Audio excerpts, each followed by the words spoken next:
오늘은 마태복음 10장 보겠습니다. 지난 주일날 마태복음 9장 그 내용을 조금 독습을 하겠습니다. 중풍병자를 사람들이 예수님 앞에 데리고 왔습니다.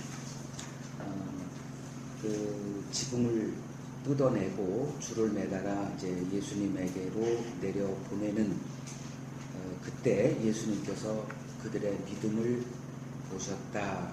그리고 작은 자야 안심하라, 내 죄 사함을 받았느니라, 이렇게 말씀을 하셨습니다.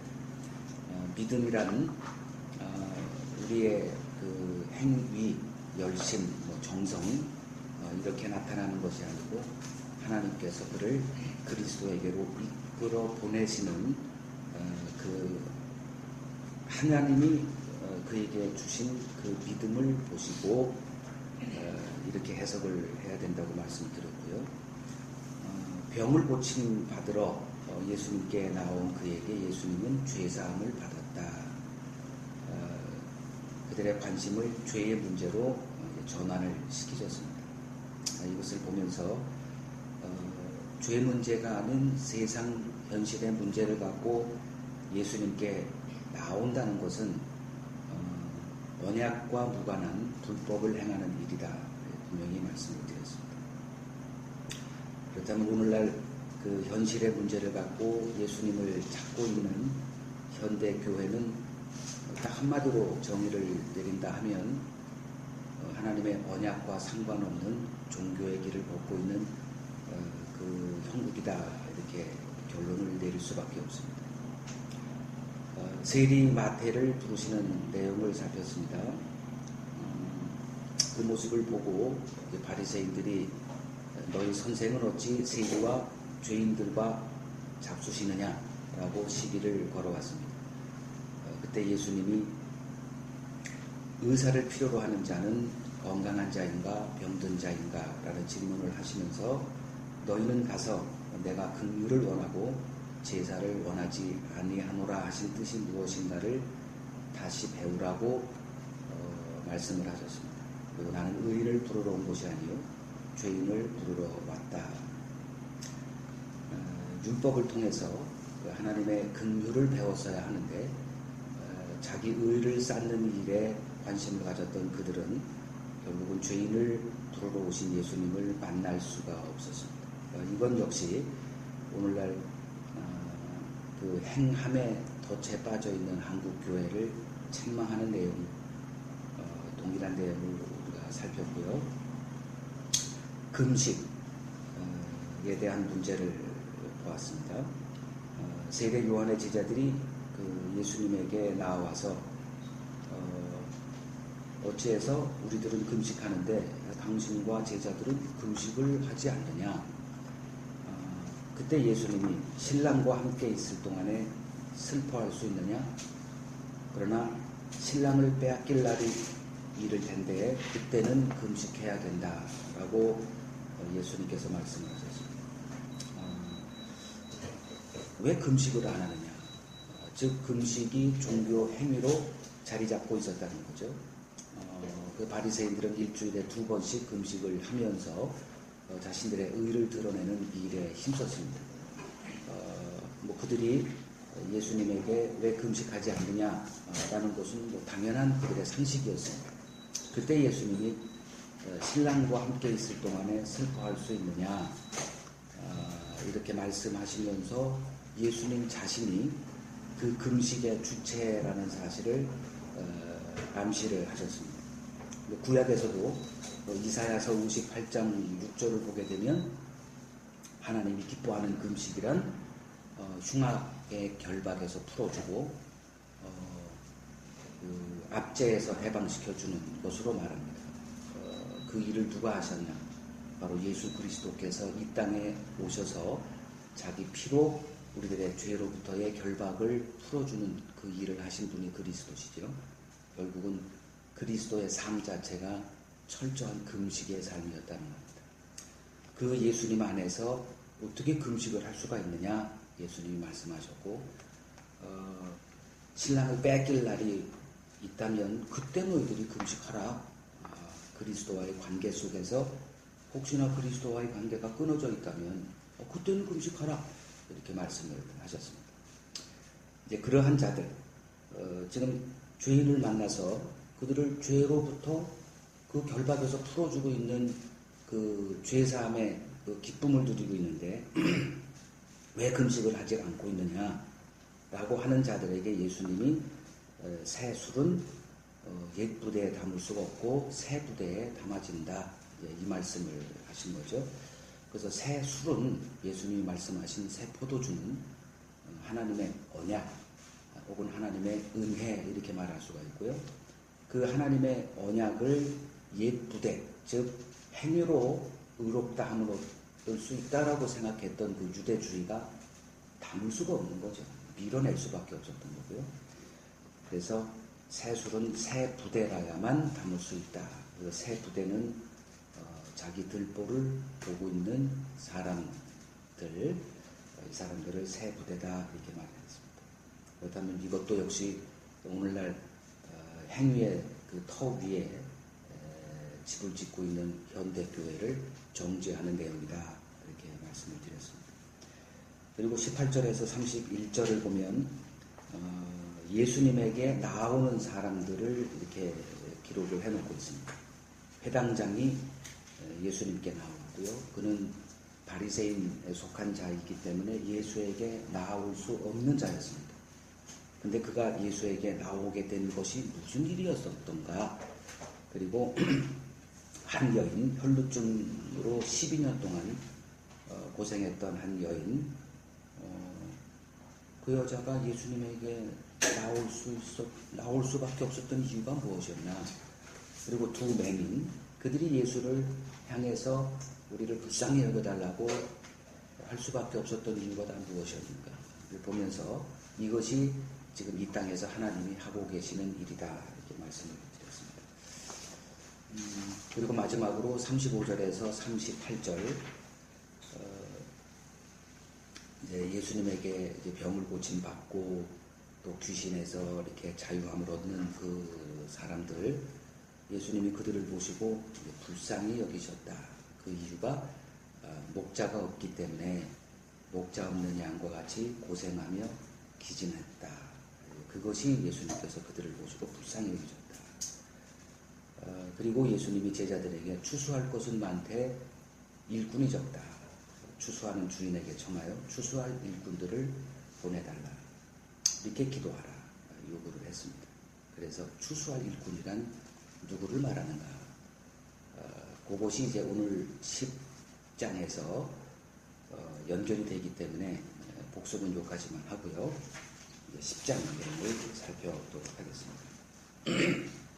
마태복음 10장의 제목을 뭐 단락을 나눌 수가 없어요. 왜냐하면 한 주제로 마태복음 10장이 이렇게 구성이 되어 있기 때문에 그냥 제목만 복음의 증인이다. 이런 제목으로 10장의 내용을 살펴보겠습니다. 예수님께서 12제자를 이제 부르십니다. 그리고 그들에게 권능을 주세요. 그리고 천국 복음을 전파하기 위해서 그들을 마을로 이렇게 내보내는 내용입니다. 이 본문을 통해서 성경이 말하는 전도란 무엇인지 우리가 배워야 합니다.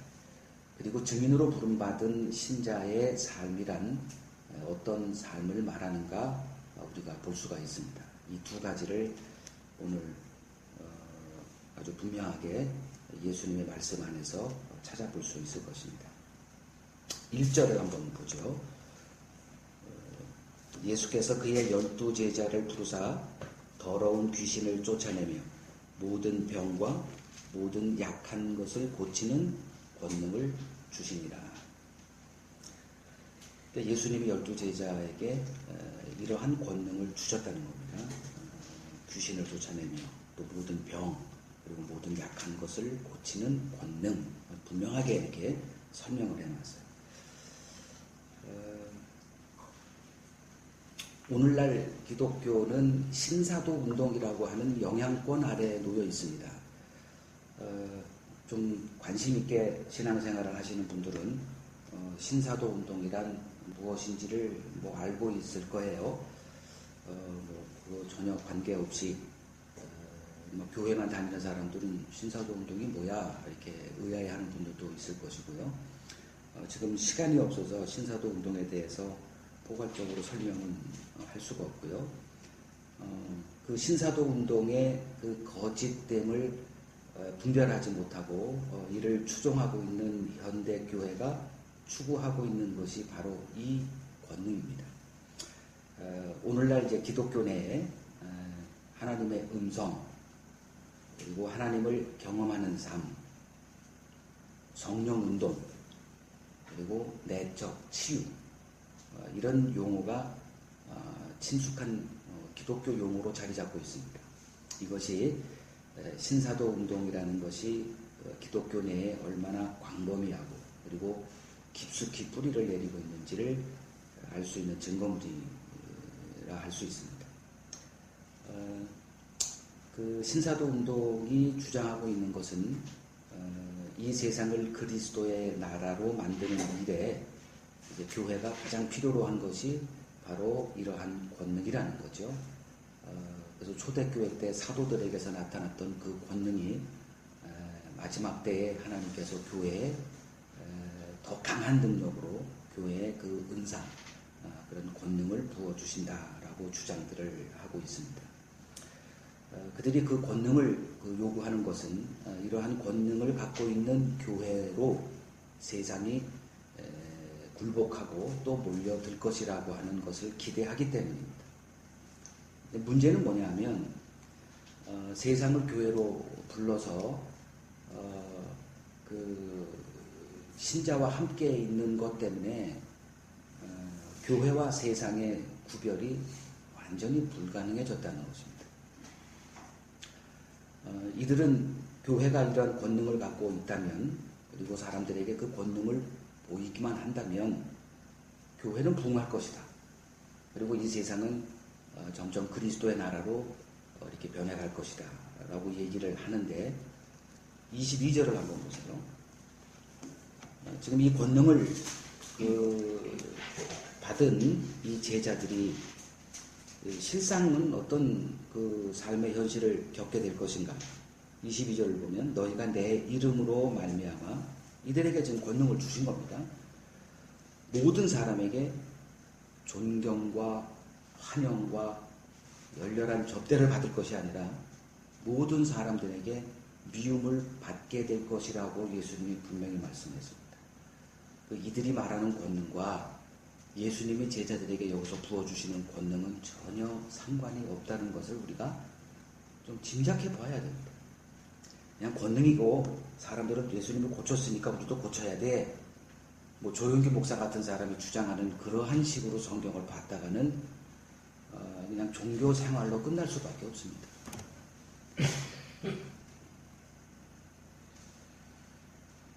주님이 제자들에게 주시는 권능이란 그러면 무엇이었을까요? 그것이 우리가 지난주에 9장에서 살폈던 예수님이 보여준 그 한 마음입니다.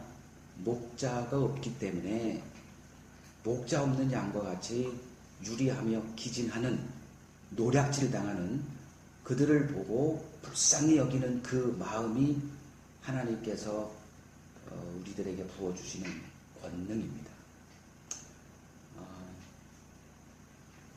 그게 마태복음 9장 36절에 분명히 기록되어 있습니다. 우리를 보시고 불쌍히 여기셨다. 이는 그들이 목자 없는 양과 같이 고생하며 기진함이라, 이렇게 말씀하셨습니다. 이 불쌍히 여기는 마음 때문에 예수님이 이 땅에 오시게 된 거고, 그들을 불쌍히 여기는 그 마음 때문에 예수님께서 십자가를 향해서 능히 가실 수가 있었습니다. 이것을 권능이다 말합니다.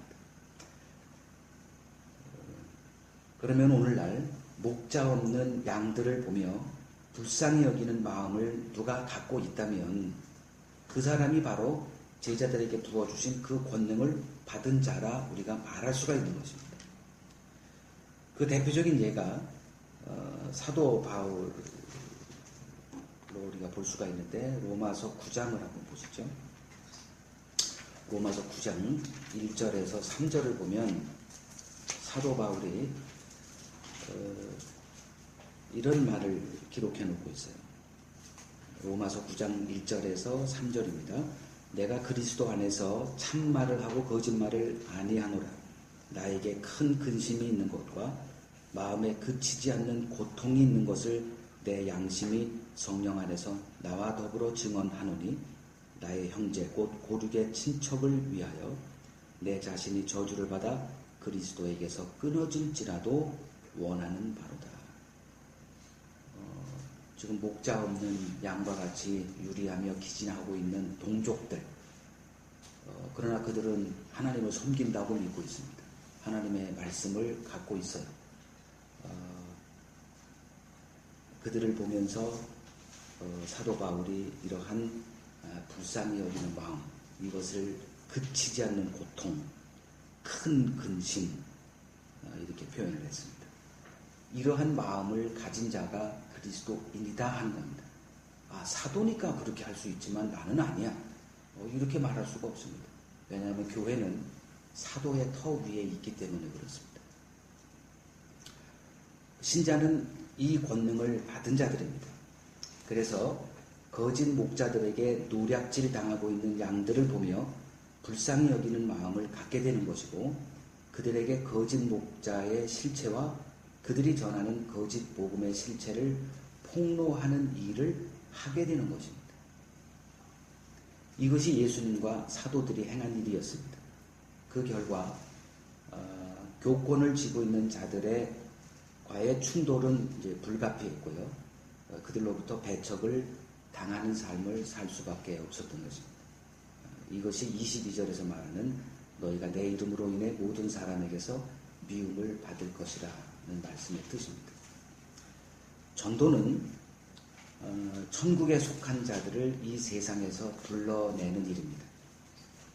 하나님의 백성을 세상에서 나오게 하는 일이 전도이기 때문에 복음의 증인은 이 세상에 미움을 받을 수밖에 없습니다. 문제는 오늘날 우리가 얘기하는 그 교회가 바로 세상이라는 것입니다.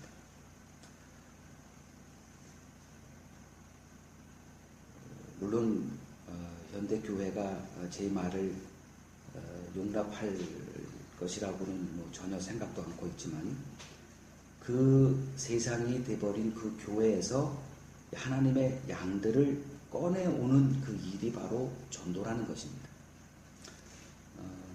이렇게 말하면 일반 교회에서 신천지 이만희 교주 같은 이러한 양도둑질하는 자라고 저를 비난할 것이 틀림없습니다. 그러나 애당초 양도둑이라는 것은 존재하지 않습니다. 이단들이 기존 교회 교인들을 빼앗아가는 일은 세상에 속한 자들을 다시 세상에 뺏어가는 육의 일에 불과한 것입니다. 진정한 양도둑은 예수님이십니다. 마태복음 12장 29절을 보면 사람이 먼저 강한 자를 결박하지 않고서야 어떻게 그 강한 자의 집에 들어가 그 세간을 강탈하겠느냐. 결박한 후에야 그 집을 강탈하리라 말씀하셨습니다. 제사장들과 바리새인들이 예수를 죽이고자 했던 이유는 자신들의 양들을 도둑질하가는 예수로 인해서 자신들의 밥줄을 보장해주는 유대교가 무너질 것을 두려워했기 때문입니다. 자신들의 양이었습니다. 그들로 인해서 그들은 먹고 살 수가 있었습니다. 오늘날 교회를 관리하고 있고 또 목회를 하고 있다라고 하는 그 목사들의 실체도 이것과 하나도 다르지 않습니다. 요한복음 11장 47절을 보겠습니다. 요한복음 11장 47절에서 48절을 보면 이에 대제사장들과 바리새인들이 공회를 모으고 이르되 이 사람이 많은 표적을 행하니 우리가 어떻게 하겠느냐. 만일 예수를 이대로 두면 모든 사람이 그를 믿을 것이요 그리고 로마인들이 와서 우리 땅과 민족을 빼앗아갈 것이야. 이게 그들이 예수를 제거하는 데 내밀었던 그들의 대의명분이었습니다.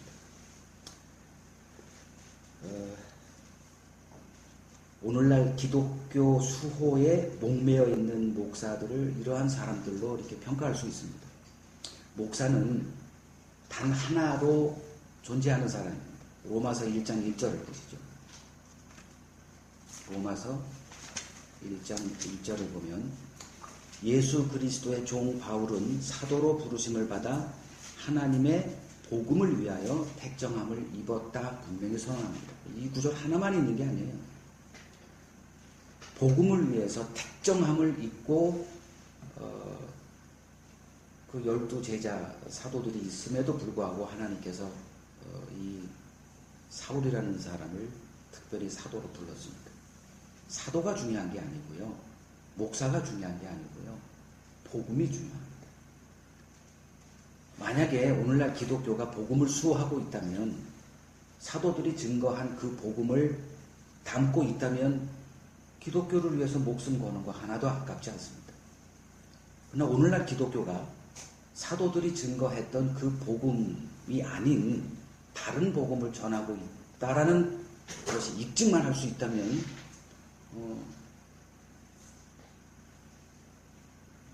목사들의 우리가 새로운 정의를 내려야 할 것입니다. 목사는 복음을 위해 존재하는 자이지 기독교를 위해 부름받은 자들이 아닙니다. 기독교를 수호한다고 이렇게 등장하는 많은 교단의 어른들이 있습니다. 한결같이 교단의 어른들이라고 칭하는 그 사람들이 주장하는 게 기독교를 수호하는 일입니다. 기독교 확장을 얘기를 합니다. 근데 그 내용을 들어가면 이 성경을 알지 못하는 사람들은 뭐 기독교 얘기를 하면 그냥 쌍수를 들고 환영합니다. 그러나 복음의 내용을 조금만 알고 있는 사람이라고 한다면, 복음을 분별할 수 있는 사람이라고 한다면 그 말을 수용할 수가 없게 됩니다. 그래서 오늘 그 1절에 나온 이 권능에 대한 내용 좀 살펴봤고요. 내가 과연 지금 그 권능을 받은 자이냐? 이 신사도 운동에 참여하고 있는 목사들이나 이 성도들은 육체의 질병을 고치고, 그리고 뭐 귀신을 쫓아내고 내적 치유를 통해서 그들의 마음속에 쓴뿌리를 제거하는 어떤 이런 일들을 뭐 열심히 행하고 있지만, 그것은 예수님이 행하신 일들하고 아무 상관도 없는 것들입니다. 그 성경에서 복음을 본 적이 없는 사람들이 뭐 입에서 뭐 말만 입만 열면 복음 얘기를 하지만 참 안타까운 일이 지금 한국 교회에 벌어지고 있고요. 한국 교회뿐만이 아니죠.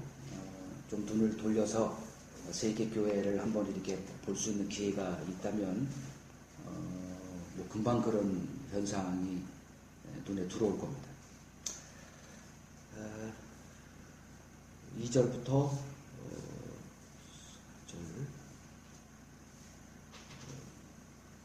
4절까지는 이제 12제자의 이름이 기록되어 있으니까 좀 넘어가고요.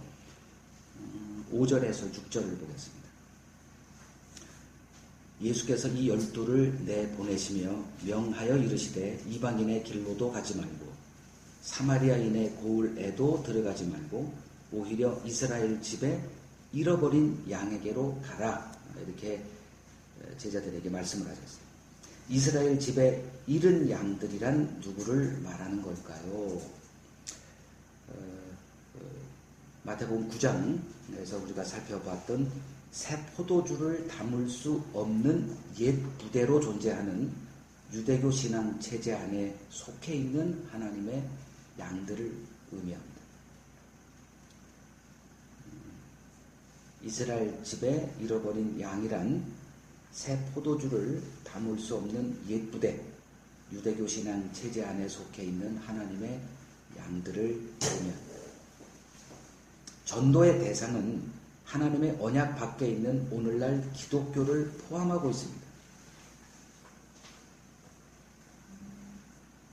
왜냐하면 오늘날 기독교가 사도들이 증거한 그 복음 밖에 서 있기 때문에 이런 말씀을 드리는 것입니다. 기존 교회 목사들이 제 말을 들을 때 거북할 수밖에 없겠죠. 불쾌하게도 들릴 수 있습니다. 그러나 제 말이 거북하게 들린다면 그 케이블 TV에 개신교 방송국이 6개나 있습니다. 그리고 라디오 방송국도 극동방송 그리고 CBS 기독교 방송 2개가 있어요. 운전하다가 이제 이렇게 라디오를 이렇게 한번 극동방송을 가게 되면 이제 간혹 가다가 이제 목사님들의 설교를 들을 수가 있습니다. 들을 때마다 한 5분 정도 더 이상 들을 수가 없어요.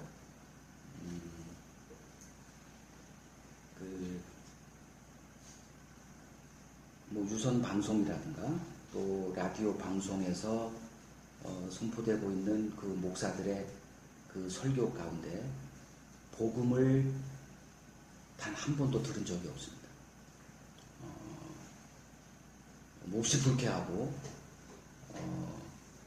그 사람들의 방송을 돈 받고 틀어주는 그 기독교 방송사들과 그리고 그 극동방송 그리고 기독교 방송 그 당국자들을 분노하지 않을 수가 없습니다. 자기들이 못 보고 있으니까 그렇죠. 복음을 분별하고 있다면 이런 사람들의 설교를 들을 수가 없습니다. 전에 우수선 하러 그 재래시장에 갔다가 하루 종일 그 극동방송을 이렇게 셋업을 해놓고 계속 하루 종일 그 극동방송 설교를 듣고 있는 한 자매를 본 적이 있습니다. 지옥 자식으로 만들고 있는 그 방송을 듣고 기뻐하는 그 모습을 보면서 이거 한국교회가 지금 어디까지 갈 것인가 안타까운 마음을 금할 수가 없었습니다.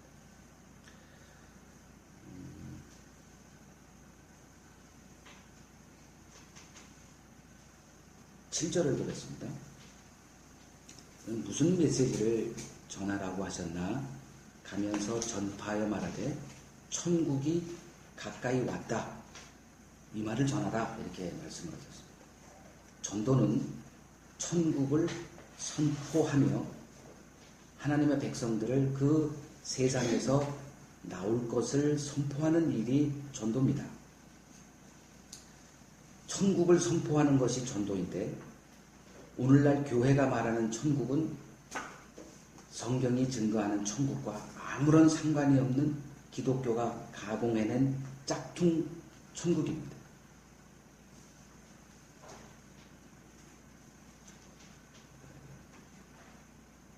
성경이 말하는 천국은 단 하나입니다. 예수 그리스도의 나라. 천국이 증거하고 있는 나라는 예수 그리스도의 나라. 이거 하나만 말하고 있어요. 이것이 사도들이 증거했던 겁니다. 그리고 예수를 영접한 사람은 이미 이 땅에서 천국을 누리고 있는 자들입니다. 물론 천국의 실체는 예수님의 재림 때에 드러날 것입니다. 그렇다고 해서 우리가 천국을 마냥 기다리고 있는 자들이 아닙니다.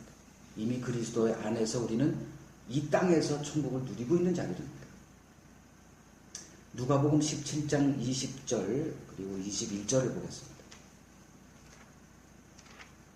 누가복음 17장 20절에서 21절을 보면 바리새인들이 하나님의 나라가 어느 때 임하나이까 묻습니다. 예수님께서 그들에게 하나님의 나라는 볼 수 있게 임하는 것이 아니요 또 여기 있다 저기 있다고도 못하리니 하나님의 나라는 너희 안에 있느니라. 예수님이 하신 일은 천국의 실체를 우리에게 보여주는 일이었습니다. 유대인들이 소망하고 있던 천국은 자신의 의로운 행함이 보상을 받는 곳이었습니다. 이것이 오늘날 기독교가 말하고 있는 그 천국 개념과 정확하게 일치합니다. 그러나 예수님에 의해 이러한 천국은 없다는 것이 만천하에 드러나 버렸습니다. 천국은 그 어떠한 경건한 행함이 없는 자들이 그리스도의 옷을 입고 의인 대접을 받는 하나님의 긍휼이 왕노릇하는 차별이 없는 나라입니다. 그런데 오늘날 교회에서 듣는 천국은 완벽하게 차별이 있는 곳입니다. 그리고 의인들이 가는 곳입니다. 그거를 성화라고 하는 교리를 앞세워서 교인들을 죄인으로 만드는 게 아니라 더더욱 의인 만드는 일에 힘쓰고 있습니다. 성경을 알지 못하는 사람들은 이제 그러한 목사들, 교회의 가르침에 속아 넘어갈 수밖에 없습니다. 현대교회가 말하는 천국은 다 가짜 천국 이야기들 뿐입니다. 천국을 갔다 왔다 말하면서 전 세계 교회를 돌아다니면서 간증하고 있는 그러한 목사들, 그들의 간증 속에 증거되고 있는 천국은 성경에서 사도들이 증거했던 천국하고 아무 상관이 없습니다.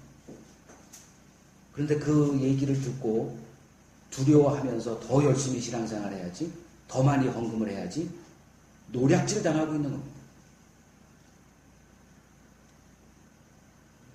실명을 거론하지 않겠습니다. 유튜브만 틀어놔도 천국 간증하면 무수한 목사들 등장해서 이러한 가짜 천국을 증거하고 있습니다. 성경을 알지 못하니 이런 사기극에 놀아나고 있는 형국입니다. 8절을 보겠습니다. 마태복음 10장 8절이요.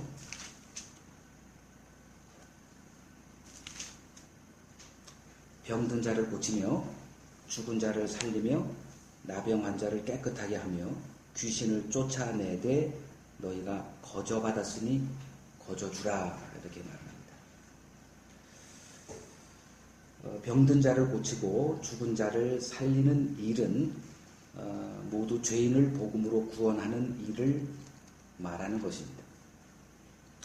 오늘날 교회가 육체의 질병을 고치는 일에 힘쓰고 있다는 것은 다른 예수를 전하는 불법이라는 것을 알아야 합니다. 거저받았으니 거저주라 얘기를 하셨어요. 무슨 말이냐? 복음을 자기 스스로 깨달은 사람은 이 지구상에 존재하지 않습니다. 복음에 가장 깊은 이해를 하고 있었던 사도 바울조차도 복음에 적대적이었던 사람입니다. 그에게 그리스도께서 빛으로 임해서 그를 복음의 세계로 이끌어왔습니다. 눈의 비늘을 벗겨 주셨습니다. 그때서야 복음을 알게 되었습니다. 인간의 지성, 인간의 지혜로 복음을 깨달아 알 수 있는 것은 불가능합니다. 모두 거저받은 것입니다. 그리고 복음의 내용은 하나님의 긍휼입니다. 긍휼을 받은 자가 복음을 장사할 수는 없습니다. 그래서 거저주라는 것입니다. 장사한다는 것은 자기가 거저받지 않았고 내가 남들보다 좀 더 탁월하게 복음을 이해하고 있다, 자기를 드러내는 행위입니다.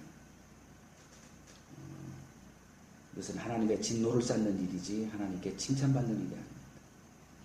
그런데 오늘날 교회치고 이러한 복음 장사하지 않는 교회가 있나요? 11조 장사하지 않습니까? 성전 건축 장사 어디든지 하고 있습니다.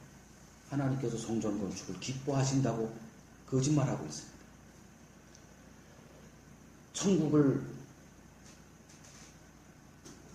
행위로 갈 수 있다, 이러한 인간 상식을 쫓아 사는 사람은 그 그 일에 참여하죠. 그리고 몇 천만 원, 몇 억씩 헌금을 합니다. 노략질 당하고 있는 거죠. 일천번제 장사하죠. 목사들이 그걸 또 이번에도 금난교회예요. 얘기해도 되겠죠. 마태복음 5장 6절인가? 긍휼히 여기는 자는 긍휼히 여김을 받을 것이다. 그 얘기를 하는데 이거는 주님의 말씀을 왜곡시켜도 그렇게 할 수가 없죠. 9절에서 10절입니다. 너희 전대에 금이나 은이나 동을 가지지 말고 여행을 위하여 배낭이나 두벌 옷이나 신이나 지팡이를 가지지 말라. 이는 일꾼이 자기 먹을 것 받는 것이 마땅함이라. 전대는 이제 오늘날 같으면 지갑이죠. 크레딧 카드라 이렇게 말할 수도 있고요. 그런 거 갖고 다니지 말래요. 여행을 위해서 배낭, 두벌옷 이런 필수품인데 이걸 하지 말래요. 그리고 일꾼이 자기 먹는 것 받는 것이 마땅합니다.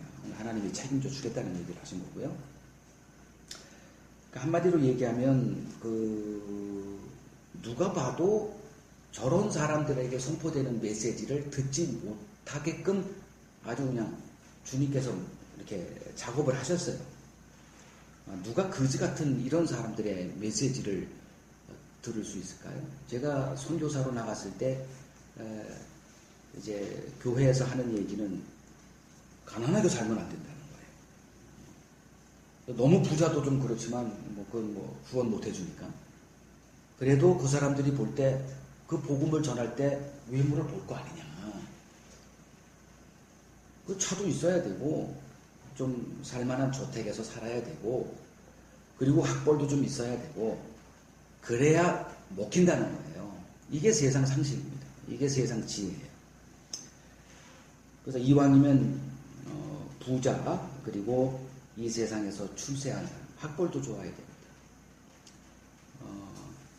이제 그러한 목사가 복음을 전하면 더 효과적일 것이다라는 생각을 갖게 됩니다. 이것이 이제 세상 지혜를 따르는 사람들의 생각입니다. 웅장한 예배당, 초라한 예배당, 웅장한 예배당 찾아가죠. 대형 교회, 수천 명, 수만 명 모이는 교회 끌리게 돼 있습니다. 손님이 없는 음식점 당연히 맛 없을 것 같다는 생각을 갖는 것처럼 교회도 똑같습니다.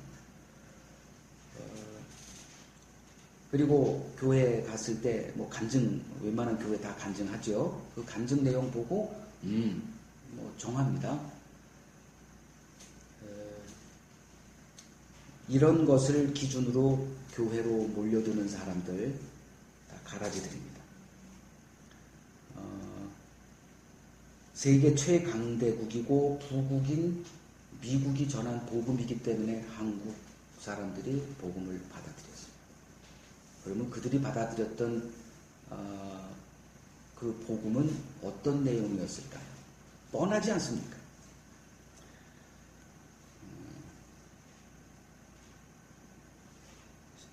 그리스도인들이란 어떤 삶의 형편에서도 그리스도를 아는 지식 하나로 기뻐할 수 있는 자들이 신자들입니다. 이들을 그리스도의 증인이다 이렇게 말합니다.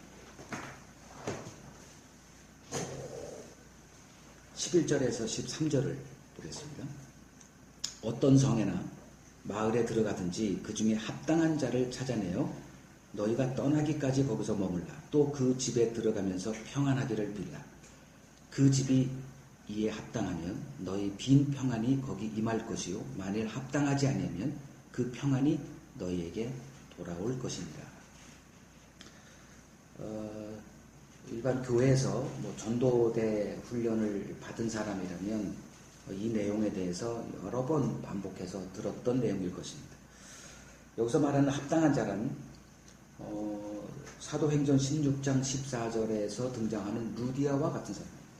복음이 선포될 때 하나님께서 어떤 사람의 마음을 열어 복음을 청종케 하는 사람이 있습니다.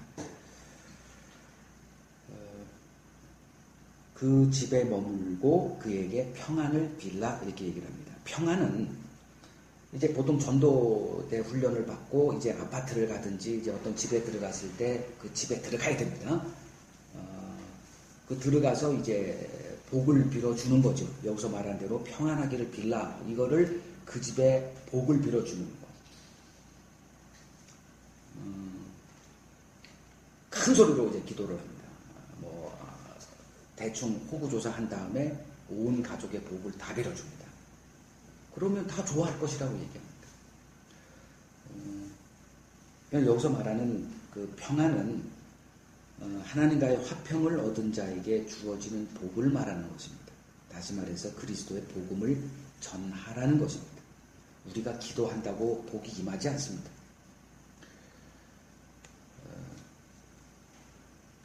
그리고 13절이요. 만약에 합당하지 아니하면 그 평안이 너희에게 돌아올 것이다. 이것도 이제 인간적인 생각을 하면 열심히 복을 빌어줬는데 그 사람들이 복음을 거부하면 내가 빌어준 그 복을 내가 받으니까 열심히 복 빌어줘. 다 이렇게 해석합니다. 여기서 그 합당하지 않으면 그 평안이 너희에게로 돌아올 것이요. 이 말은 복음을 거부하는 자들을 볼 때 내 눈을 열어 복음의 비밀을 보게 해주신 그 은혜가 얼마나 큰 것인지를 깨닫게 될 것이라는 의미입니다. 우리는 이 땅을 살면서 이 평안, 이 복을 매일 누릴 수 있는 14절에서 15절을 보겠습니다. 누구든지 너희를 영접하지도 아니하고 너희 말을 듣지도 아니하거든 그 집이나 성에서 나가 너희 발의 먼지를 떨어버리라. 내가 진실로 너희에게 이르노니 심판날에 소돔과 고모라 땅이 그 성보다 견디기 쉬우리라. 발의 먼지를 떨어버리는 행위는 그들과 아무 관계가 없습니다. 관계 단절을 보여주는 상징적인 행위입니다. 즉 복음을 거부한 자들과 자신들이 그 어떤 상관관계가 없다는 것을 그들에게 분명하게 보여주라는 것입니다. 이 세상 사람들은 복음을 기준으로 산 자와 죽은 자로 양분되어집니다. 요한일서 5장 12절을 보면 아들이 있는 자에게는 생명이 있고 하나님의 아들이 없는 자에게는 생명이 없다. 교회 다니는 거 아무 관계도 없죠. 내가 수십 년 교회를 잘 다녔어요. 열심히 했습니다. 그거와 이거하고 무슨 관계가 있습니까? 물론 복음이 제대로 선포되는 교회에 있다면 생명을 얻을 수 있는 기회는 확실히 증가되죠. 마태복음 8장 21절 우리가 2주 전에 배웠던 거죠. 아버지 장례를 치른 다음에 따르겠습니다 라고 하는 제자에게 저희 죽은 자들로 죽은 자를 장사하게 한 후 너는 날 따라. 내가 너를 불렀다는 게 무슨 의미인지를 아느냐? 사망에서 생명으로 건져준 거야. 이 말씀을 분명히 우리가 들었습니다. 복음은 결코 상대방에게 믿어줄 것을 구걸하지 않습니다. 사람들을 복음을 믿게 하기 위해 설득하는 행위는 교회 성장론자들의 유괴 생각일 뿐입니다. 복음은 죄인들에게 그리스도 앞에 무릎을 꿇고 굴복하라는 선포입니다. 이것이 복음의 권세입니다. 16절에서 23절을 보겠습니다. 좀 내용이 많은데 읽겠습니다. 보라 내가 너희를 보냄이 양을 이리 가운데로 보낸 것 같도다. 그러므로 너희는 뱀같이 지혜롭고 비둘기같이 순결하라. 사람들을 삼가라. 그들이 너희를 공회에 넘겨주겠고 그들의 회당에서 채찍질하리라. 또 너희가 나로 말미암아 총독들과 임금들 앞에 끌려가리니 이는 그들과 이방인들에게 증거가 되게 하려 하십니다. 너희를 넘겨줄 때 어떻게 또는 무엇을 말할까 염려하지 말라. 그때에 너희에게 할 말을 주시리니 말하는 이는 너희가 아니라 너희 속에서 말씀하시는 이 곧 너희 아버지의 성령이십니다. 장차 형제가 형제를 아버지가 자식을 죽는 데 내주며 자식들이 부모를 대적하여 죽게 하리라. 또 내가 내 이름으로 말미암아 모든 사람에게 미움을 받을 것이나 끝까지 견디는 자는 구원을 얻으리라. 이 동네에서 너희를 박해하거든 저 동네로 피하라. 내가 진실로 너희에게 이르노니 이스라엘의 모든 동네를 다 다니지 못하여 인자가 오리라.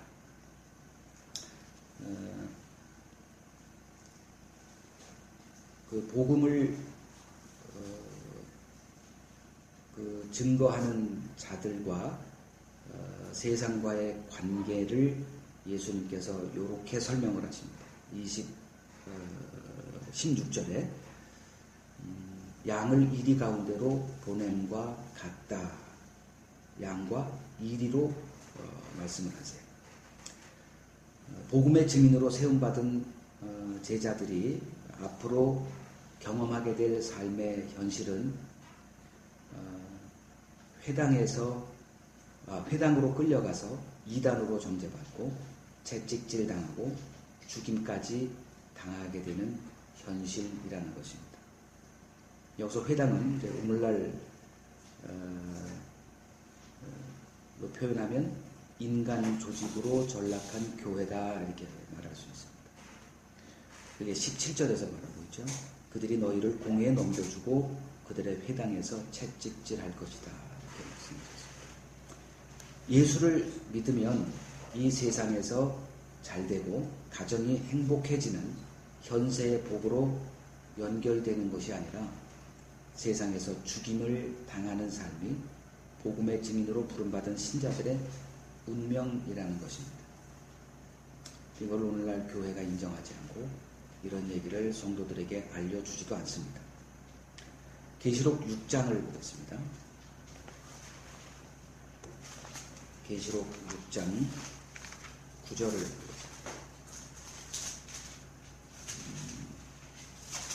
계시록 6장 9절에서 11절을 보면 이제 다섯째 인을 떼는 장면입니다. 다섯째 인을 뗄 때 내가 보니 하나님의 말씀과 그들이 가진 증거로 말미암아 죽임을 당한 영혼들이 제단 아래에 있어 큰 소리로 불러 이르되 거룩하고 참되신 대주제여 땅에 거하는 자들을 심판하여 우리 피를 갚아주지 아니하시기를 어느 때까지 하시려 하나이까. 각각 그들에게 흰 두루마기를 주시며 이르시되 아직 잠시 동안 쉬되 그들의 동무 종들과 형제들도 자기처럼 죽임을 당하여 그 수가 차기까지 하라 하시더라. 9절을 보세요. 하나님의 말씀과 그들이 가진 증거, 신자들을 얘기하죠. 그들이 가진 증거란 그 말씀이 가리키는 그리스도를 말합니다. 복음이죠. 그곳으로 인해서 이 땅에서 죽임을 당한 영혼들이 등장합니다. 이게 신자라는 거예요. 신자는 이 성경의 세계에 들어가면 자기들의 정체성이 아주 분명하게 드러납니다. 근데 기독교라고 하는 오늘날 교회에 가면 자기들의 정체성이 모호해져요. 세상과 구별 하나도 안 됩니다. 다른 것이 있다면 주일날 가족과 함께 행복하게 종교생활하는 거. 기막힌 일이 벌어지고 있는 겁니다. 예수님의 말씀은 온데간데 없어요. 목사들은 그러한 가라지들을 자기들의 생계를 또 자기들의 꿈을 이루어줄 판매원으로 키우고 또 노략질하는 데 앞장서 있고, 성경을 모르는 사람들은 또 그 목사들을 존경하고 또 그렇게 합니다. 일반적인 현상이죠.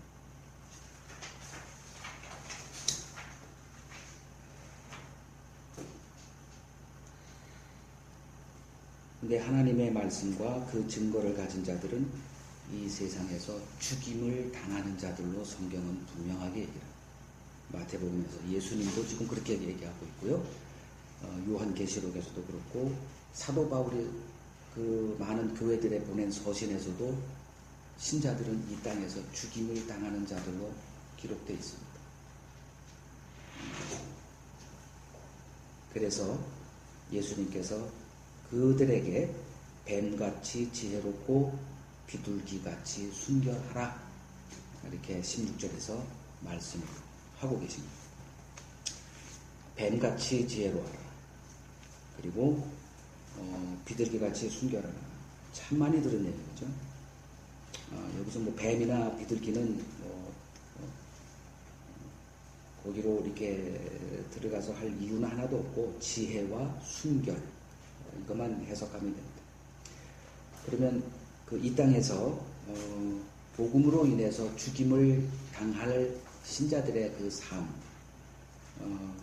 그래서 그들에게 뱀같이 지혜로워라 이렇게 말을 했는데, 뱀같이 지혜롭고라는 말은 복음의 증인들이 예수 믿었다는 것 때문에 왜 이 땅에서 미움을 받아야 하는지 그 의미를 아는 것, 이것이 뱀같은 지혜입니다.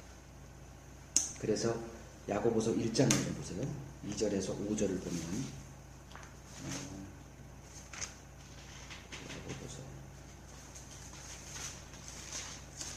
야고보서 1장 2절에서 5절을 보면, 내 형제들아 너희가 여러 가지 시험을 당하거든 온전히 기쁘게 여기라. 믿음의 시험, 신자들에게 임하는 고난, 환난 이런 걸 얘기하죠. 이는 너희의 믿음의 시련이 인내를 만들어내는 줄 너희가 압니다. 인내를 온전히 이루라. 이는 너희로 온전하고 구비하여 조금도 부족함이 없게 하려 합니다. 이게 신자들에게 주는 권면이에요. 이 세상에 잘 되는 것하고 아무 관계도 없습니다. 하나님이 우리를 이 땅에 남겨두는 것은 이것 때문이 돼요. 믿음의 시련, 그것이 인내를 만들고, 로마서 5장을 보면 또 연단, 소망 뭐 이런 것으로 나옵니다. 우리들이 원하는 거하고 아무 관계도 없는 것들이에요. 다 우리가 원하지 않는 것들을 우리가 하나님에 의해서 이렇게 우리 삶이 채워진다는 거예요. 인내 원하는 사람이 어디 있어요? 고난이 있으니까 인내가 나오는 거죠. 연단, 이거 우리가 원하지 않는 것들입니다. 우리가 원하는 거는 다른 것들이에요. 근데 성경은 복음의 증인으로 부른 그들에게 계속 그러한 얘기로 채우겠다는 거예요. 그래서 5절에 너희 중에 누구든지 지혜가 부족하거든, 이것을 이해하는 지혜가 부족하거든, 이해 못하겠거든, 모든 사람에게 후히 주시고 꾸짖지 아니하시는 하나님께 구하라. 그러면 깨닫게 해줄 거야. 이게 바로 뱀 같은 지혜입니다. 이 구절 하나만 달랑 또 해가지고 내가 왜 이렇게 공부를 못하지? 또 이렇게 하죠. 사업하는 사람들 어떻게 하면 뭐 사업에서 좀 잘할 수 있지? 그래서 하나님께 지혜를 구해야지. 그거하고 아무 관계도 없는 내용입니다. 비둘기같이 순결하라. 이 말은 남편이신 그리스도를 향한 신부의 순결한 마음으로 그 고난에 맞서라 이 말입니다. 계시록 13장 10절을 보면,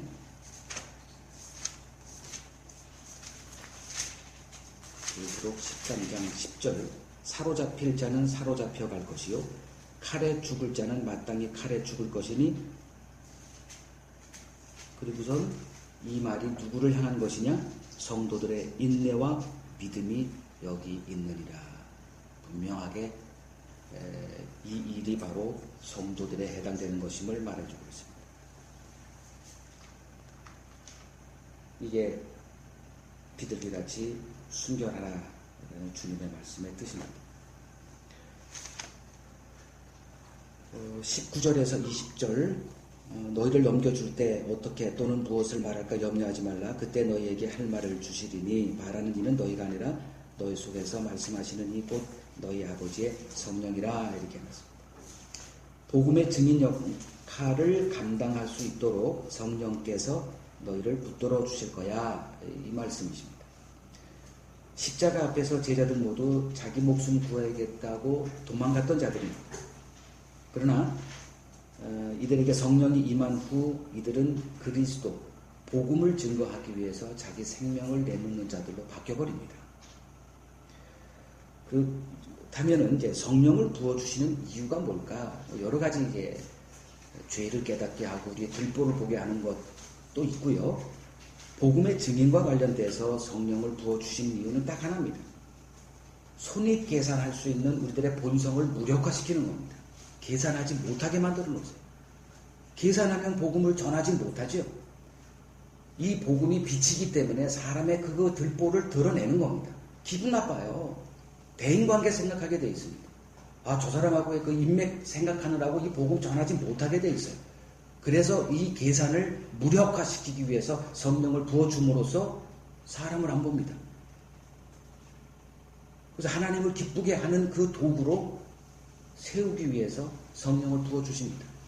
내가 지금 사람의 눈치를 보고 있다면 그 사람은 성령과 전혀 관계없이 자기 육정으로 하고 있다고 보면 됩니다. 24절에서 33절 증인과 세상과의 관계에 대해서 말씀을 해주십니다. 24절에서 26절 제자가 그 선생보다 또는 종이 그 상전보다 높지 못하나니 제자가 그 선생 같고 종이 그 상전 같으면 족하도다. 집주인을 바알세불이라 하였거늘 하물며 그 집 사람들이야. 그 집 사람 예수를 따르는 자들 말할 필요가 있겠니? 그 소리죠. 제자들에게 이 세상에서 너희들의 삶은 환난이 예정되어 있는 삶이야. 이거 알고 있어라. 오늘날 교회 다니는 남들보다 더 나은 삶, 그것 때문에 교회 다니는 거 아닌가요? 우리가 새벽기도 다니고 하나님 예수님 이름 부르짖으며 기도하고 또 방언받은 사람들도 방언기도 또 몇 시간씩 해봐. 다 뭐 때문에 그래요? 육을 따라가는 거 아닙니까?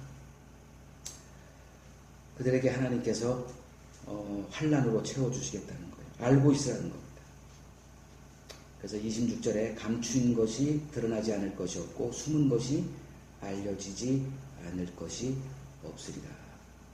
참 생명과 거짓 생명의 실체가 분명히 드러날 마지막 때를 소망하고 인내하라는 말씀입니다. 27절 내가 어두운 데서 이르는 것, 귓속으로 듣는 것, 광명한 데서 집 위에서 전파하라 이렇게 말씀하십니다. 어두운 데서 또 귓속으로 이게 성령께서 택한 주의 백성들에게 복음을 알려주시는, 은밀하게 알려주시는 그 성령의 일을 말해줍니다. 세상은 하나님의 종들이 어떻게 이 세상에 등장하는지 전혀 이해도 못합니다. 그래서 세상이 이해하는 목사들, 주의 종들 좋은 학위가 있어야 됩니다. 명성 있는 학교, 또 외국의 좋은 신학교에서 그 학위를 받아오는 것, 뭐 이 정도로 이해합니다. 그러면 복음을 더 깊게 이해하지 않겠어? 그러나 하나님은 은밀한 곳, 귓속으로 복음의 비밀을 제자들에게 깨우쳐 주십니다. 그래서 시골, 무식한 사람도 복음의 눈이 열릴 수 있는 거고요. 신학교를 가지 않아도 얼마든지 그 복음의 비밀을 알 수가 있게 되는 것입니다. 그들을 통해서 광명한 데서 집 위에서 복음이 전파되게 하십니다. 28절 몸은 죽여도 영혼은 능히 죽이지 못하는 자들을 두려워하지 말고 오직 몸과 영혼을 능히 지옥에 멸하실 수 있는 이를 두려워하라. 29절 참새 2마리가 한 아사리온에 팔리지 않느냐. 그러나 너희 아버지께서 허락하지 아니하시면 그 하나도 땅에 떨어지지 않을 거야. 30절 너희에게는 머리털까지 다 세신 바 되었느니라. 31절 두려워하지 말라. 너희는 많은 참새보다 귀하니라.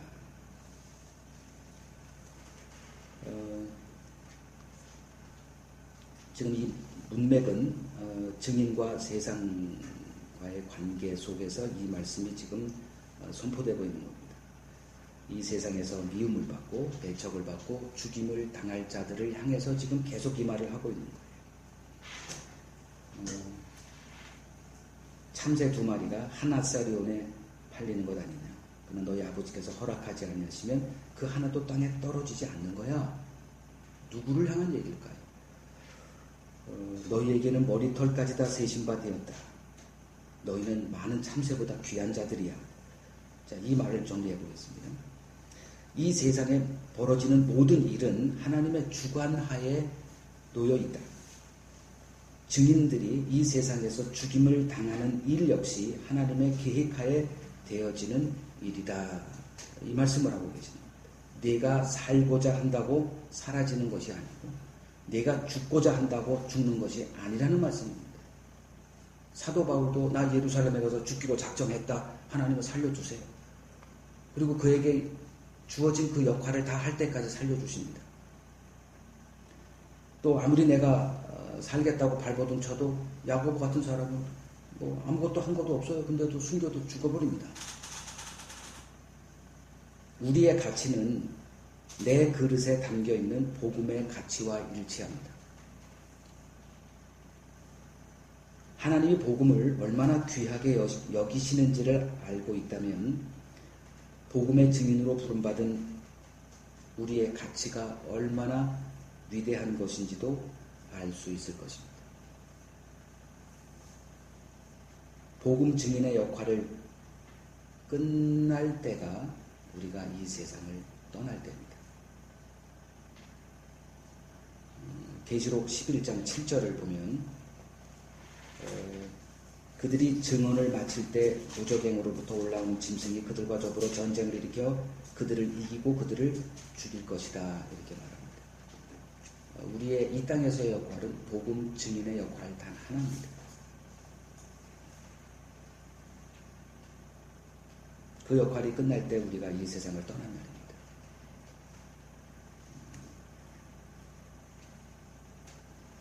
(32절에서) (33절을) 봅니다. 누구든지 사람 앞에서 나를 시인하면 나도 하늘에 계신 내 아버지 앞에서 그를 시인할 것이요 누구든지 사람 앞에서 나를 부인하면 나도 하늘에 계신 내 아버지 앞에서 그를 부인하리라. 그래서 대중이 있는 곳에서 부끄러워하지 말고 식사하기 전에 식기도도 이렇게 당당하게 하고 뭐 이런 얘기도 가르치죠. 그리고 나 교회 다니고 있다는 것도 당당하게 얘기를 해. 부끄러워하지 마. 뭐 이렇게 얘기합니다. 그거하고 이 말하고 아무 상관이 없는 거 지금 이제 한번 보실 거예요. 문맥이 전혀 다릅니다. 지금 사람 앞에서 그 나를 시인하라. 이 말은 나는 예수 믿는 자야. 나는 교회 다녀. 나는 권사야. 장로야. 목사야. 뭐 이런 고백을 하라는 말이 아닙니다. 세상이 환영하지 않는 복음을 끝까지 증거하라 이 말입니다. 내게 손해로 다가오는 복음을 주저하지 말고 선포하라. 이게 너희들의 역할이야. 내가 왜 너희들을 빛 가운데 그 복음의 진리를 깨닫게 해주는지 아니? 이게 우리들이 지금 여기서 부름받은 역할 이걸 알아야 되는 거야. 배워가야 되는 거야.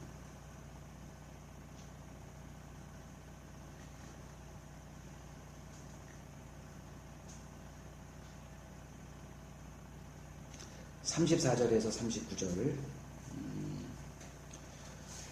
복음의 증인됨이란 무슨 의미일까를 예수님이 말씀을 하세요. 34절 참 받기가 어려운 말씀을 하십니다. 내가 세상에 화평을 주러 온 줄로 생각하지 말라. 화평이 아니요 검을 주러 왔노라. 내가 온 것은 사람이 그 아버지와 딸이 어머니와 며느리가 시어머니와 불화하게 하려 함이니 사람의 원수가 자기 집안 식구니라. 이렇게 말씀하십니다. 오늘날 세계 평화를 외치고 있는 기독교가 이 말씀을 어떻게 다뤄야 하는지 좀 생각해 봐야 합니다. 신자는 복음 안에서 천국 가족된 자들입니다. 이걸 천국 시민권자다 이렇게 얘기합니다. 그 말이 무슨 말이냐? 지금까지 쌓아온 세상의 인맥 그리고 세상 연대와의 단절을 얘기하는 것입니다. 이걸 보지 못하고 천국 시민권자가 됐다? 이거 아무 의미 없는 말입니다. 얻은 게 있으면 버리는 게 당연히 있어야죠. 빛에도 거하고 어둠에도 거하고 불가능한 것을 입으로 지금 쏟아내고 있는 거예요. 이 말 앞에 두려워한 적이 있습니까? 그냥 대충 그냥 퉁치지 말고요. 이 말씀 앞에 실존적으로 내 가족, 육의 가족들, 내 모든 것과 바꿀 수 없는 그 귀한 내 육의 가족들과 이 말씀 앞에 서서 두려워 떨어본 적이 있냐는 거죠. 대충 퉁치지 마십시오. 그 신앙생활 아무 도움도 안 됩니다. 성경 공부를 하는 이유가 뭐예요? 진리를 바로 알고 하나님께서 지금 이 땅에서 나를 빛의 나라로 불러주신 그 의미가 무엇인가를 확인하고 그 확인된 가운데 기뻐하는 것. 이게 하나님과 화평을 얻은 사람들의 모습 아닙니까? 근데 왜 퉁쳐버립니까? 자기 신앙에 아무 도움도 안 돼. 늘 같은 반복이 또 요요 현상이라고 그러죠. 피할 수가 없을 겁니다. 정리를 하십시오. 쉽지 않은 거죠. 구원이란 육의 관계와의 단절을 의미합니다. 가족을 버리라는 얘기가 아니죠. 그 실상이 뭔지를 알라는 거예요. 내가 지금 생명에 속했는지를 확인하라는 거예요.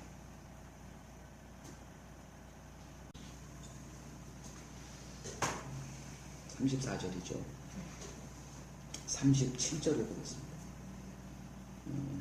아버지나 어머니를 나보다 더 사랑하는 자는 내게 합당하지 아니하고 아들이나 딸을 나보다 더 사랑하는 자도 내게 합당하지 아니하다.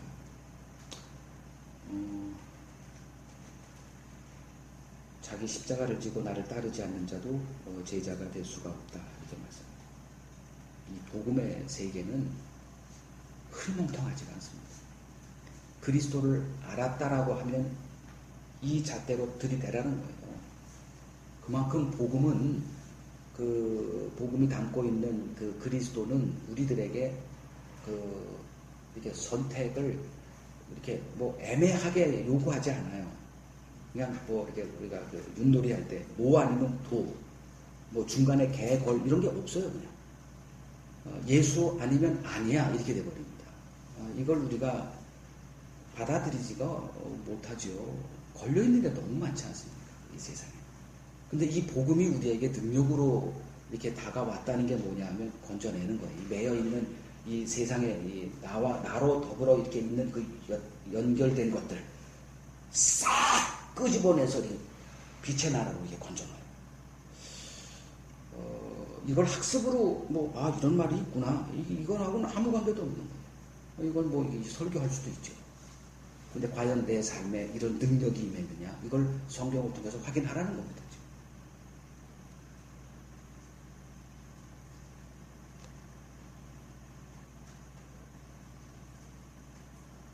30. 그래서 신자란 예수를 얻기 위해 자기 모든 것을 버린 자. 빌립보서 3장을 보죠. 이 모습이 내게 있냐는 거예요. 지금 사도 바울이 자기를 자랑하고 나는 특별한 사람이다 그 얘기를 하는 게 아니라 교회의 터를 지금 쌓고 있는 겁니다. 빌립보서 3장 6절에서 9절. 이 흔적이 없다면 가라지라는 거예요. 6절. 열심으로는 교회를 박해하고 율법의 의로는 흠이 없는 자다. 대단한 오늘날 이 정도로 신앙생활하면 교회의 기둥이다 이렇게 칭함을 받을 수 있죠. 그러나 무엇이든지 내게 유익하던 것을 내가 그리스도를 위하여 다 해로 여길 뿐더러 또한 모든 것을 해로 여기는 내 주 그리스도 예수를 아는 지식이 가장 고상하기 때문이다. 내가 그를 위하여 모든 것을 잃어버리고 배설물로 여김은 그리스도를 얻고 그 안에서 발견되려 함이다. 그리스도를 얻는 것 하나 때문에 내 모든 것을 다 버렸다. 이 능력이 이건 우리가 할 수 있는 게 아니니까요. 그 능력이 임한 적이 있던 거예요. 이걸 사도 바울이 자기가 한 게 아니죠. 예수님이 찾아와서 그 어둠에 있는 그를 끄집어내서 한 결과 이걸 고백하는 거예요.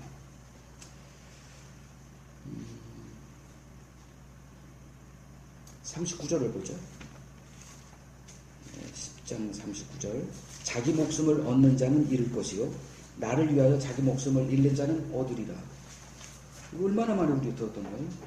자, 이게 무슨 말일까요? 오늘날 교회 다니는 사람들은 다 자기 생명을 잃을 것이다. 이게 여기에 포함되어 있는 거예요. 자, 자기 목숨을 얻는 자. 이게 뭐예요? 이 땅에서 내가 원하는 것을 얻고자 그리스도로 찾아가는 자들은 싹 다 잊어버릴 거라. 오늘 한국 교회가 지금 리스트하고 있지 않습니까? 복음을 전한다라고 하는 목사들의 삶도 알고 보니 다 자기 살고자 하는 것들이에요. 그걸 이제 우리가 기복주의라고 얘기하지 않습니까? 실용주의. 생명과 상관없는 멸망의 기림을 얘기를 하고 있는 겁니다. 이제 마지막 구절 보죠. 40절에서 42절. 너희를 영접하는 자는 나를 영접하는 것이요 나를 영접하는 자는 나를 보내신 이를 영접하는 것이다. 자, 여기서 너희란 누구죠? 목사들이 설교할 때 너희란 누구예요? 목사죠. 그 중에서 이제 담임 목사를 얘기할 것이고, 내가 복음을 전하는 사람, 나를 영접하면 그리스도를 영접하는 거야. 보이지도 않는 하나님을 어떻게 섬겨? 하나님이 부르신 주의 종을 섬기는 게 하나님 섬기는 거 아니야. 맞기도 하고 틀리기도 하다 얘기를 했고요. 저 여기서 그 너희란 그리스도의 복음을 전하는 증인을 말하지요. 지금 그들에게 그 복음을, 물론 지금 십자가 사건은 안 벌어졌죠. 그러나 다 포함이 되어 있는 내용이니까 그 복음을 전하는 증인들, 단순히 목사를 말하는 것이 아니고요. 사도들이 전했던 그 복음을 전하는 목사라면 우리가 그분을 그리스도 섬기듯이 섬기면 됩니다. 그러나 더 큰 문제는 사도들이 증거하는 그 복음을 분별할 수 있는 분별력이 있느냐, 이게 더 큰 문제입니다. 42절을 보죠. 마지막 구절입니다. 또 누구든지 제자의 이름으로 이 작은 자 중 하나에게 냉수 한 그릇이라도 주는 자는 내가 진실로 너희에게 이르노니 그 사람이 결단코 상을 잃지 아니할 것이다 말씀하십니다. 여기서 작은 자라는 그 거짓 종교 체제, 그 당시는 유대교고 오늘날은 이제 인간 조직으로 전락한, 종교 체계로 전락한 기독교를 말할 수 있는 거죠. 그 거짓 교회에서 배척을 당하는 자들을 말합니다. 이들에게 냉수를 준다는 것은 자기도 손해가 막심합니다. 자기도 이단 취급받을 수 있는 그 상황으로 자기를 집어넣는 결과예요. 그런데 그들에게 냉수를 준다. 그들을 보호해 준다. 뭘 얘기하죠? 그도 역시 복음의 눈이 열렸다는 것을 얘기합니다. 내 가족인데 도와줘야지. 아무 관계도 없는 얘기입니다. 로마서 16장을 보겠습니다. 로마서 16장 3절에서 4절을 보세요. 로마서 16장 3절에서 4절. 너희는 그리스도 예수 안에서 나의 동역자들인 브리스가와 아굴라에게 문안하라. 그들은 내 목숨을 위하여 자기들의 목까지 내놓았나니 나뿐 아니라 이방인의 모든 교회도 그들에게 감사한다. 지금 이들이 바울하고 무슨 인맥 때문에 한 게 아니라 복음 때문에 바울의 그를 위해서 자기들의 목숨이라도 내놓을 수 있는 그 얘기를 하는 겁니다. 목사에게 목을 내놓고 자기 집을 팔아서 헌금을 하고, 그 소리가 아니죠. 이들이 복음을 알았기 때문에 나타날 수 있는 거예요. 그들에게 주어지는 상이란 한 그릇 주는 자는 상을 결코 잃지 않는다. 무슨 말일까요? 복음을 알기 때문에, 복음을 분별할 수 있기 때문에 영혼의 구원을 얻는다. 그 말을 한 겁니다. 자, 오늘 그 10장 성경 구절 좀 많죠. 한 구절 한 구절 우리가 많이 들어왔던 것들인데, 과연 예수님의 제자들에게 권능을 주시고 그들을 복음의 증인으로 내보내는 상황 속에서 선포하셨던 이 구절들의 의미가 무엇인지 한 구절 한 구절 살펴보았습니다. 기도하겠습니다. 자비로우신 하나님, 어둠에 있는 저희들, 사망의 권세하에 놓여있는 저희들을 빛의 나라로 불러주셔서 그 복음의 증인 삼아주심을 감사합니다. 우리가 이 땅에 살아있는 존재케 하신 그 의미가 이 복음을 증거하는 그 역할 맡기신 것인데, 복음을 분별하고 그리고 나를 통해서 그 복음이 더 선명하게 증거되어지기를 간절히 소망합니다. 하나님의 말씀 안에 거하기를 원하며 하나님의 말씀에 인도함을 받는 복음의 증인들로 살게 하여 주시옵소서. 예수님의 이름으로 기도합니다. 아멘.